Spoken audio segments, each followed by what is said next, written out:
బుధారిష్టేతు సంప్రాప్తే బుధ పూజాంచ కారయేతు బుధధ్యానం ప్రవక్ష్యామి బుద్ధిపీడోపశాంతయే. జనం ఛాయిస్ ప్రేక్షకులకు క్రోధినామ సంవత్సర ఉగాది శుభాకాంక్షలతో మరి ఈ ఛానళ్ళు చూస్తున్నటువంటి ప్రేక్షకులకు ముఖ్యంగా కన్యారాశి జాతకులకు ఈ సంవత్సరం ఎట్లా ఉందో మనొకసారి పరిశీలిద్దాం. కన్యారాశి జాతకులకు 5 ఆదాయం 5 ఖర్చు. సంఘంలో 5గురు మిమ్మల్ని మెచ్చుకుంటే 2 విమర్శిస్తూ ఉంటారు. చాలా బాగా ఉంది. తర్వాత మే 1వ తేదీ దాకా 8వ స్థానంలో గురువు ఉన్నాడు.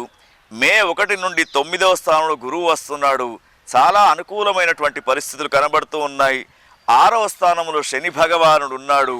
చాలా బాగా ఉంది. కానీ రాహు కేతువులు మాత్రం బాగా లేరు.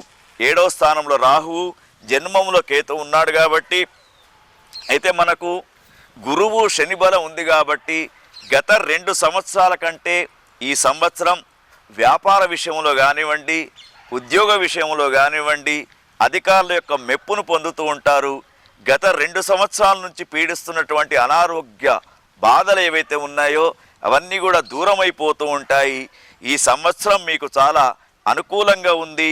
నూతన గృహాన్ని నిర్మాణం చేయడానికి, తర్వాత రియల్ ఎస్టేట్లో పెట్టుబడులు పెట్టడానికి, విద్యార్థులకు విదేశాలకు వెళ్ళడానికి, రైతన్నలకు చక్కని పంటలు పండడానికి, ముఖ్యంగా కళాకారులకు సంఘంలో సమాజంలో మీడియా మిత్రులకు చాలా అభివృద్ధి చెందే అవకాశం, మనకు మీడియా రంగం కూడా ఉన్నటువంటి మిత్రులందరికీ కూడా అభివృద్ధి చెందే అవకాశం మనకు కనబడుతుంది.